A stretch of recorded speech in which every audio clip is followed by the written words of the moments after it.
Welcome to my channel the best universe. आज मैं बात करूंगी आपसे सिंह लग्न राशि वालों के लिए। मई का महीना कैसा रहेगा आपके लिए। मैं बात करूं, शुरुआत करूं उससे पहले मैं आपको ये बता दूं कि कोई भी मंथली एनालिसिस आप समझने की कोशिश करते हैं, उसके लिए ये जानना बहुत ज़रूरी है कि आपकी महादशा अंतर या प्रत्यंतर किन ग्रहों की चल रही है। अब जो वो ग्रह हैं, जिस तरीके से वो बिहेव कर रहे हैं आपके प्रेजेंट टाइम में, स्पेस में, उसी तरीके से आपको रिजल्ट मिलने वाले हैं। और जो बड़े ग्रह होते हैं जैसे शनि, राहु, केतु और बृहस्पति जैसे ग्रह, वो जब ट्रांजिट करते हैं और उनके जो त्रिकोण में ग्रह आते हैं तो चीज़ें ट्रिगर करती हैं आपकी लाइफ में। वही जो इवेंट होने वाले हैं वो ट्रिगर करते हैं। नाउ सपोज जैसे अभी प्रेजेंट टाइम में एक बहुत बड़ा ट्रांजिट हो रहा है बृहस्पति ग्रह का वृषभ राशि में। तो काफ़ी सारे लोगों का, क्योंकि बृहस्पति को भृगुनंदी नाड़ी में और बहुत सारे और अगर मैं एस्ट्रोलॉजी के शास्त्रार्थ की बात करूँ तो पराशर में भी वो एक जीव कारक है।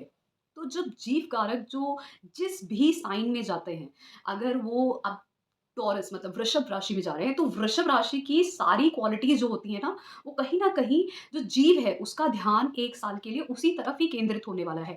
जब भी आपकी महादशा अंतर या प्रत्यंतर में बृहस्पति ग्रह का कुछ भी आता है, से जुड़ा हुआ, नक्षत्र से जुड़ा हुआ या ग्रह से जुड़ा हुआ महादशा अंतर या प्रत्यंतर आता है, तो ये ट्रिगर हो जाएगा। अब जैसे सपोज़ करिए कि बृहस्पति ग्रह की आपकी अंतर्दशा चल रही है। अंतर्दशा नहीं चल रही है तो जो महादशा चल रही है उसका नक्षत्र लॉर्ड है बृहस्पति। तो ये सब चीज़ें बहुत प्रोमिनेंटली आपको दिखेंगी। और क्योंकि 1 साल का पीरियड है तो कभी न कभी प्रत्यंतर तो आएगा ही आएगा। तो इसलिए वो चीज़ ट्रिगर होगी। और हमेशा ट्रिगर करने के लिए जो होता है वो डिग्री से मैच करना चाहिए। जैसे अभी प्रेज़ेंट टाइम में शनि की डिग्री 18 डिग्री के आस-पास चल रही है। तो जिन भी लोगों की कुंडली में शनि ग्रह 18 डिग्री के आस-पास हैं, तो उनकी ज़िंदगी में उस घर से जुड़ा हुआ कार्य, जो भी जिस घर में भी अभी शनि ग्रह ट्रांज़िट कर रहा है, शुरू हो गया होगा। अगर आपकी भी जो डिग्री है शनि ग्रह की वो उतनी ही है। आप बृहस्पति ग्रह भी ट्रांज़िट कर रहे हैं, तो सिंह लग्न राशि वालों के लिए, क्योंकि बृहस्पति ग्रह आपके वृषभ राशि में ही ट्रांज़िट कर रहे हैं और वृषभ राशि आपकी जो है वो दसम भाव में आती है। और दसम भाव में जब बृहस्पति जैसा ग्रह जाता है जो आपके अ, पंचम भाव के मालिक हैं और अष्टम भाव के मालिक हैं, तो ये कहीं न कहीं एक बदलाव लेके आएगा आपके कार्यक्षेत्र में। क्योंकि अष्टम भाव का मालिक ट्रांसफ़ॉर्मेशन की बात करता है, अपने से तीसरे घर में जाएगा, तो वो कहीं न कहीं आपके खुद के एफ़र्ट से आप अपने कार्यक्षेत्र में ट्रांसफ़ॉर्मेशन लाओगे। और ये जो बदलाव है, ये कहीं न कहीं आपके खुद के नॉलेज और आपकी क्रिएटिविटी से ही जुड़ा होगा। आपके बच्चों की लाइफ में भी कुछ ऐसा अच्छा हो सकता है। आपके स्पाउस के धन की भी बढ़ोतरी हो सकती है, उनके भी कार्यक्षेत्र में अच्छा हो सकता है। ये सारी चीज़ें हो सकती है। ख़ासकर आपके लिए, आप खुद अपनी मेहनत से कार्यक्षेत्र में बदलाव और ट्रांसफॉर्मेशन लेके आने वाले हो, ये इसका इंडिकेशन डेफ़िनिटली मिलता है। और ये बहुत अच्छा ट्रांज़िट है, क्योंकि जब बृहस्पति ग्रह आपके दसम भाव में जाएँगे, वो भी वृषभ राशि में, तो कहीं न कहीं उनकी दृष्टि दूसरे भाव पे, चौथे भाव पे और छठे भाव पे रहेगी। 2 ऐसे भाव पे रहेगी जो मनी हाउसेज़ हैं, मतलब धन के कारक हैं। तो दूसरा भाव, छठा भाव धन देता है, तो कहीं न कहीं आपके धन के बढ़ने के, ख़ास करके कार्य क्षेत्र से बहुत ज़्यादा चांसेस दिखते हैं। ये आपके लिए बहुत अच्छा टाइम रहेगा। ये बृहस्पति आपकी बहुत मदद करने वाले हैं। अच्छी बात ये है कि इनकी दृष्टि केतु पे भी जाएगी, तो जब पंचम दृष्टि केतु पे जाएगी, तो ज़्यादातर काम कंसल्टेंसी, टीचिंग, गाइडिंग, इन सब चीज़ों से जुड़े हो सकते हैं। और ख़ासकर केतु पे दृष्टि जाएगी तो केतु चीज़ों को डिटैच डिटैच से ज़्यादा क्या होता है, कट करते हैं। मतलब आपके लाइफ़ में अगर उस चीज़ से जुड़ी हुई, जैसे केतु आपके अभी फ़िलहाल दूसरे भाव में ट्रांज़िट कर रहे हैं और राहु आपके अष्टम भाव में। तो केतु दूसरे भाव में जो भी चीज़ें आपको फ़ैमिली से सेपरेट कर रहे हैं, कहीं न कहीं मतलब एक डिटैच कर रहे हैं, एक स्प्लिट कर रहे हैं। मतलब कोई न कोई वजह से आप मन से या फ़िज़िकली अपनी फ़ैमिली से दूर हो रहे हो। खाने-पीने में ज़्यादा रुचि नहीं होगी आपकी, ज़्यादा मतलब एकदम साधारण खाना खाना, बोलने में भी आपको ज़्यादा बोलना नहीं, सोशलाइज़ नहीं होना, ठीक है, पर्सनल लेवल पे अपने रहना, इस तरीके की चीज़ें हो रही होंगी। और कहीं न कहीं आप तीर्थ यात्रा करना, ट्रैवल करना, दूर जाना और इवन उस चीज़ पे ध्यान देना कि थोड़ा बहुत धार्मिक चीज़ों पे ध्यान देना, इस चीज़ पे भी आपकी रुचि गई होगी। और क्योंकि अष्टम भाव में राहु है, तो इसलिए occult related subject, research related subjects पे आपका ध्यान जाना और थोड़े बहुत बहुत सारे बदलाव ज़रूर आपके जीवन में आएँगे। थोड़े से प्रॉब्लम्स और हर्डल्स भी आएँगे, लेकिन बदलाव ज़रूर आएँगे आपके जीवन में, क्योंकि राहु आपका जो है वो अष्टम भाव में ट्रांज़िट कर रहा है। तो इसीलिए जो बृहस्पति की दृष्टि, पंचम दृष्टि आपकी केतु पे जाएगी, तो केतु जो-जो चीज़ों से आपको दूसरे घर के क्योंकि दूसरा घर आपके धन का भी है, तो कहीं न कहीं वहाँ पे भी इनस्टेबिलिटी लेके आ रहा था, बहुत ज़्यादा मनी फ्लो आपका होने लगा था, क्योंकि जो आपने जोड़ के धन रखा है उसका दूसरा भाव मालिक होता है। तो वहाँ से आपका धन का फ्लो कंटिन्यूअसली हो रहा होगा क्योंकि केतु वहाँ पे दूसरे घर में बैठ गए हैं।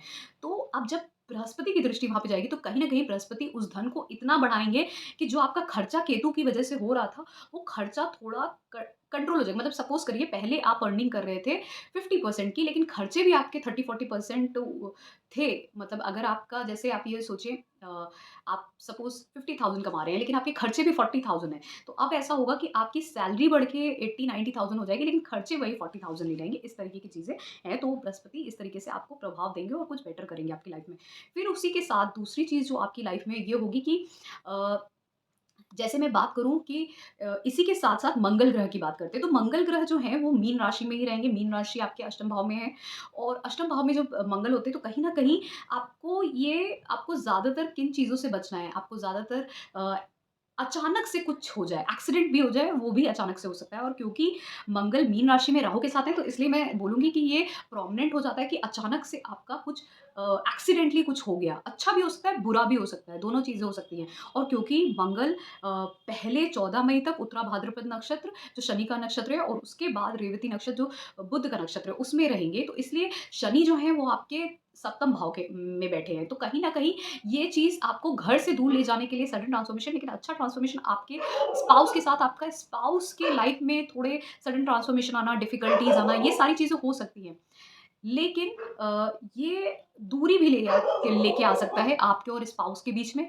कहीं न कहीं सेपरेशन भी ला सकता है, डिफिकल्टीज़ भी ला सकता है, या फिर आप दोनों जन मिल के कहीं घर से दूर चले गए, सेपरेट हो गए, इसका भी इंडिकेशन देता है। सडन कोई चीज़ होगी आपके पार्टनरशिप में ख़ासकर, ठीक है? फिर उसके बाद जब यही मंगल आपके बुध के नक्षत्र में जाएगा, तो बुध जो हैं, बुधदेव, वो ज़्यादातर जो उनका ट्रांज़िट हो रहा है, वो आपका मेष राशि में हो रहा है, जो आपके नवम भाव में आते हैं। तो कहीं न कहीं बुध का जो नवम भाव का ट्रांज़िट है, उस वजह से मंगल का ये नक्षत्र परिवर्तन 14 मई के बाद, ये आपके लिए अच्छा होगा। तो कहीं न कहीं आप ट्रैवल ख़ासकर बहुत कर सकते हो, हायर एजुकेशन की तरफ जा सकते हो। सडनली आपकी रुचि धार्मिक चीज़ों में होना, और कोई गुरु प्राप्त होना, या कुछ हायर एजुकेशन के लिए ख़ासकर, कुछ ट्रैवल भी कर सकते हो। इस तरीके की चीज़ें दिखती हैं।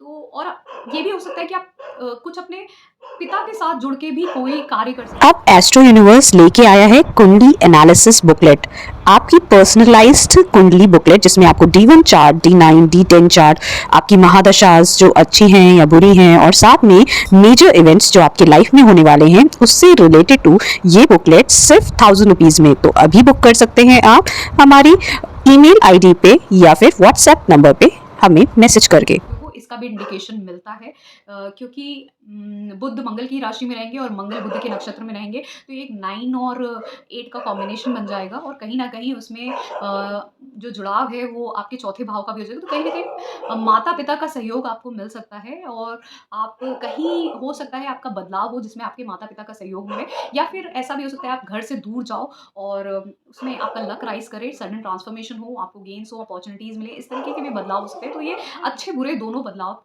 को इंडिकेट करता है। जब मैं बुध की बात कर रही थी, तो बुध आपके 10 मई को मेष राशि में चले जाएँगे, उसके पहले मीन राशि में रहेंगे, और मेष राशि में इनका नक्षत्र परिवर्तन 2 बार होगा। एक बार भरणी नक्षत्र में होगा 21 मई को, फिर 29 मई को उनका कृत्तिका नक्षत्र में। भरणी नक्षत्र शुक्र का नक्षत्र है, कृत्तिका सूर्य का नक्षत्र है। तो ये भी एक अच्छा इंडिकेशन है, क्योंकि बुध जब नवम भाव में जाएँगे, ये आपके 11वें और दूसरे घर के मालिक हैं, तो धन बढ़ने के चांसेस सबसे ज़्यादा हैं। आपके परिवार के साथ आप कहीं तीर्थ यात्रा पे जाओ, पूजा-पाठ के लिए, ये सब भी धार्मिक क्रियाकलाप आपके घर में हो सकता है, परिवार में हो सकता है, बड़े भाई-बहन के यहाँ हो सकता है। आप अपने फ्रेंड सर्किल के साथ, आपका फ्रेंड सर्कल बढ़ सकता है, आप हायर एजुकेशन के लिए जा सकते हो, बाहर ट्रैवल के लिए जा सकते हो फैमिली के साथ, या कहीं पे भी शिफ्ट हो सकते हो, कोई बदलाव आ सकते हैं, धन बढ़ सकता है, लक से आपका धन बढ़ सकता है, पिता के सहयोग से, बड़ों के सहयोग से आपका धन के रास्ते खुल सकते हैं। ये सारी चीज़ों के इंडिकेशन दिखते हैं। फिर इसी तरीके से शनि की मैंने बात की, शनि सप्तम भाव में है, सप्तम भाव का शनि बहुत अच्छा होता है, ख़ासकर क्योंकि जो कालपुरुष कुंडली है, ये वो वहाँ पे तुला राशि आती है, और वहाँ पे शनि देव उच्च के हो जाते हैं। तो अभी फ़िलहाल 18 डिग्री के को क्रॉस कर चुके हैं। अगर मैं उसको देखूँ, तो वो जब उच्च के होते हैं, तो तुला राशि में उनका उच्च की जो डिग्रीज़ होती हैं, वो 18 के ऊपर ही मान के चलिए तभी होता है। तो कहीं न कहीं वो एक अच्छे प्रभाव में आपको, ख़ासकर सिंह लग्न राशि वालों को बहुत अच्छा इफ़ेक्ट दे रहे हैं अब ख़ासकर, क्योंकि जो अब आएगा उनका रिज़ल्ट वो बहुत पॉज़िटिव आने वाला है, क्योंकि सप्तम भाव में कालपुरुष कुंडली में वो उच्च के होते हैं, वो भी इन्हीं डिग्रीज़ में, जब वो हायर डिग्रीज़ में जाते हैं, तब जो 18 के ऊपर अब चल रहे हैं 30 डिग्री तक। तो क्योंकि अभी ये कुंभ राशि में यहाँ पे है, सप्तम भाव आपके में आपका कुंभ राशि आती है, तो यहाँ पे भी ये इनकी मूल त्रिकोण की राशि है, तो इसलिए ये अच्छा प्रभाव देंगे, ना सिर्फ़ आपके लक राइज़ के लिए, आपके पार्टनरशिप मैरिज के लिए, बट आपके खुद के लिए ये बहुत अच्छा रिज़ल्ट देंगे, आपकी पर्सनैलिटी के लिए। आप अब तक की बहुत मैच्योरली और बहुत ही सेंसिबली और बहुत ही प्रैक्टिकली आपको उन्होंने खुद थोड़े हार्डशिप देते हैं, स्टार्टिंग में स्ट्रगल करवाते हैं, ताकि आप चीज़ों की वैल्यू करना सीखो। ये सब चीज़ों से पेशेंस रख के कहीं न कहीं वो आपको उस तरीके का आउटकम ज़रूर देंगे, और आपकी होम लाइफ़ को भी जो बदलाव है उनमें ट्रांसफॉर्मेशंस लेके आएँगे, क्योंकि ट्रांसफॉर्मेशन का जो साइन है वो बहुत ज़्यादा एक्टिवेटेड है। चाहे मैं 8th हाउस की बात करूँ, चाहे मैं बदलाव की बात करूँ, चाहे मैं वृषभ राशि में बृहस्पति के जाने की बात करूँ, जो अष्टम भाव के मालिक है, तो बहुत सारे बदलाव इस टाइम पे आपकी लाइफ़ में इंडिकेट हो रहे हैं, जो आपके लिए बहुत अच्छा है। इसी तरीके से मैंने सूर्य की अगर मैं बात करूँ, तो सूर्य जो हैं वो आपके 14 मई को अ, वृषभ राशि में चले जाएँगे, उससे पहले वो मेष राशि में रहेंगे। तो मेष राशि में उनका एक युति बुध के साथ भी होगी, जो कि बुधादित्य योग बनाती है, एंड वो पहले घर के मालिक के साथ युति करेंगे। तो वो 11वें घर का मालिक जब पहले घर के मालिक के साथ, दूसरे घर के मालिक के साथ युति करता है 9 भाव में, ये एक बहुत बड़ा राजयोग है। कहीं न कहीं आपके धन के रास्ते खुलना, आपका मान पद प्रतिष्ठा बढ़ना, आपकी बुद्धि का बढ़ना, और कहीं न कहीं हायर एजुकेशन की तरफ जाना। अगर आप बदलाव चाह रहे थे अपने करियर में और गवर्नमेंट जॉब की तलाश कर रहे थे, वो भी हो सकता है। हायर एजुकेशन की तरफ जा सकते हैं। ये सारी चीज़ों के बदलाव आपको दिख सकते हैं। आपकी लाइफ में कोई गुरु का मिलना, कोई बॉस का मिलना, या आप खुद उस पोज़ीशन पे पहुँच गए जहाँ पे आप एक बॉस की तरीके हो, इस तरीके का इंडिकेशन भी दिखता है। बृहस्पति देव की मैंने बात कर ली थी, और जब यही सूर्य वृषभ राशि में चले जाएँगे, तो उनकी वहाँ पे युति शुक्र से होगी, और वहाँ पे एक चीज़ और है, जब वृषभ राशि में वो जब जाएँगे सूर्य, तो ना सिर्फ़ शुक्र के साथ उनकी युति होगी, बल्कि बृहस्पति के साथ भी होगी। तो दसम भाव आपका बहुत अच्छी तरीके से एक्टिवेट होके रखा है मई महीने में। तो कहीं न कहीं आप इसको यूटिलाइज़ करो, आपकी मान पद प्रतिष्ठा के साथ-साथ गवर्नमेंट सर्विस लगने के भी चांस हैं। अगर आपके नहीं, तो कहीं न कहीं आपके मैं ये बोल सकती हूँ, आपके बच्चों के भी कहीं न कहीं उनकी लाइफ़ में अच्छा होना, आपके चाइल्ड बर्थ की भी इंडिकेशन है, मैरिज के भी इंडिकेशन है। और हायर एजुकेशन में जो जाना चाहते हैं, उनके लिए भी ये बहुत अच्छा टाइम है, इंडिकेशन बहुत अच्छा है। तो इसके लिए मैं कहूँगी आप उसको यूटिलाइज़ करिए, और कुछ अच्छा अपने जीवन में करना चाहते हैं, तो उसके लिए थोड़ा प्रयास करना पड़ेगा, क्योंकि प्रयास करके ही चीज़ें मिलेंगी, ये बृहस्पति देव इंडिकेट कर रहे हैं। शुक्र ग्रह की मैं बात करूँ, तो शुक्र ग्रह पहले मेष राशि में रहेंगे, फिर उसके बाद 19 मई को वृषभ राशि में चले जाएँगे। तो जब तक कि मेष राशि में रहेंगे, तो वो भरणी नक्षत्र में जाएँगे, और कृतिका नक्षत्र में जाएँगे। तो भरणी नक्षत्र शुक्र का ही है, बहुत स्ट्रॉन्ग होंगे उस वक़्त, क्योंकि वो अपने ही नक्षत्र में होंगे, मेष राशि में, नवम भाव में उनकी युति भी होगी सूर्य के साथ। तो इससे अच्छा क्या होगा, और साथ में बुध भी होंगे, तो बुधादित्य योग के साथ-साथ शुक्र भी बैठे होंगे, तो नवम भाव भी एक्टिवेटेड है। ट्रैवल, बॉस का मिलना, खुद किसी एक हाई पोज़ीशन पे जाना, हायर एजुकेशन में जाना, ट्रैवल करना, तीर्थ दर्शन करना, ये सारी चीज़ों का इंडिकेशन दिखता है। पिता के साथ पिता का सहयोग मिलना, ये बहुत अच्छे योग बनते हैं, लक फ़ेवर करेगा आपका। फिर शुक्र जब वृषभ राशि में चले जाएँगे 19 मई को, तो वहाँ पे भी वो रोहिणी नक्षत्र में जाएँगे, उससे पहले वो कृतिका नक्षत्र में होंगे, तो बहुत ही अच्छा इंडिकेशन है। मतलब मैं ये बोलूँगी, मई महीना बहुत सारे लग्न राशि वालों के लिए बहुत अच्छा है, ऑलमोस्ट सभी के लिए बहुत अच्छा है। इसी तरीके सिंह लग्न राशि वालों के लिए भी बहुत अच्छा दिखता है मुझे, नवम भाव और आपका दसम भाव एक्टिवेटेड है इस टाइम पे सबसे अच्छी तरीके से, तो आप उसको यूटिलाइज़ करिए। और अगर आपको पर्सनलाइज़ कंसल्टेशन भी चाहिए समझने के लिए अपने चार्ट का कि ट्रांज़िट कैसे हो रहे हैं और किस तरीके से, तो आप मुझे कॉन्टैक्ट कर सकते हो मेरे व्हाट्सएप नंबर पे मैसेज करके, दोनों फॉर्म्स भी अवेलेबल हैं, I will contact back. And उसके अलावा भी सर्विसेज़ एंड प्रोडक्ट्स हैं, if you want to learn astrology, आप उसके लिए भी कॉन्टैक्ट कर सकते हो। लेकिन मेरा ये मानना है कि अभी जो बदलाव मई से हो रहे हैं, वो मैंने जैसे बोला मेष राशि के लिए भी अच्छे हैं, लग्न राशि के लिए वृषभ, अ अ, मिथुन के लिए भी अच्छे हैं, थोड़े बहुत मिथुन के लिए मैंने बताई हैं चीज़ें, और कर्क के लिए भी अच्छे हैं, इसी तरीके से सिंह लग्न राशि वालों के लिए भी अच्छे हैं। बस ये जो ट्रांसफॉर्मेशन होंगे, वो हो सकता है थोड़े से आपको स्ट्रेसफुल कर सकते हैं, लेकिन ये बदलाव आपके लिए बहुत अच्छे हैं जो भी हो रहे हैं। तो अगर आपको मेरा ये एनालिसिस पसंद आया है, so please do subscribe to my channel. Thank you so much. ओम नमः शिवाय।